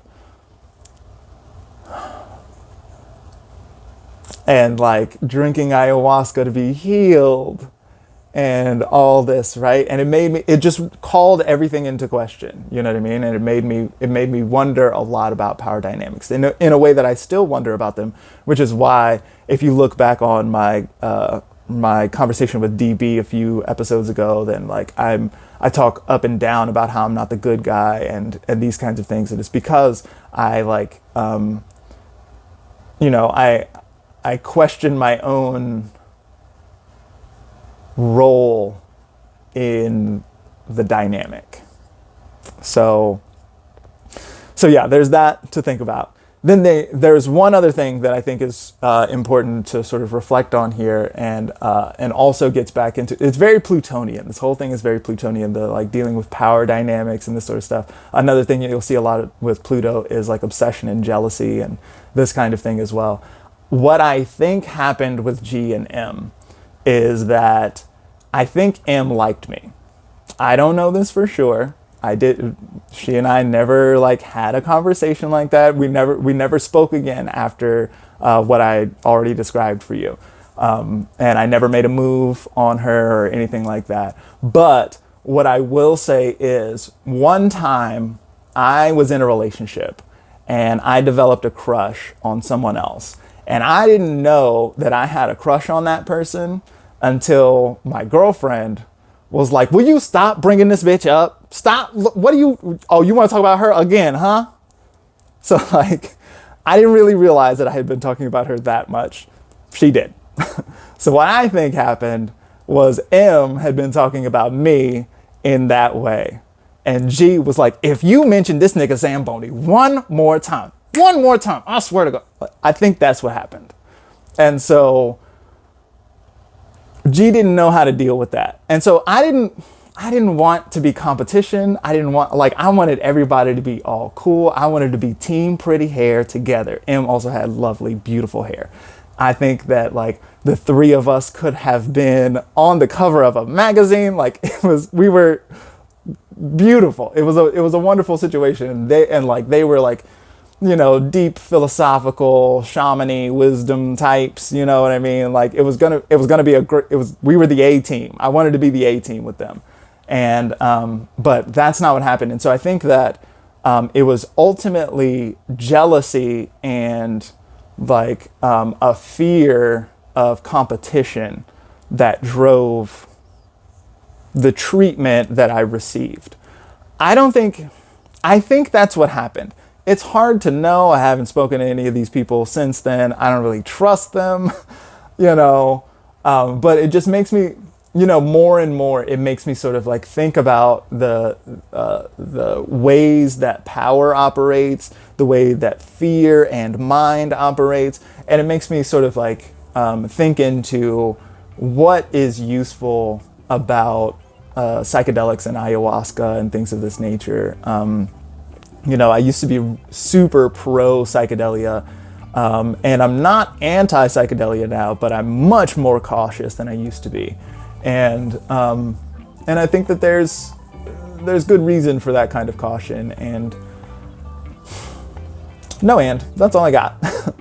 As I mentioned before, I'm probably still in the middle here. There were reasons that the ancestors and spirits brought me to this place, and I can speak about that at a later time. But there's a next thing that's going to happen here, without a doubt. So stay tuned. Thank you for making it through this whole thing. This has been super long, so thank you for enjoying this whole time. If you did, thank you for making it to the end. If you didn't enjoy, that's all I got for you. Thanks for being here. I look forward to seeing you next time.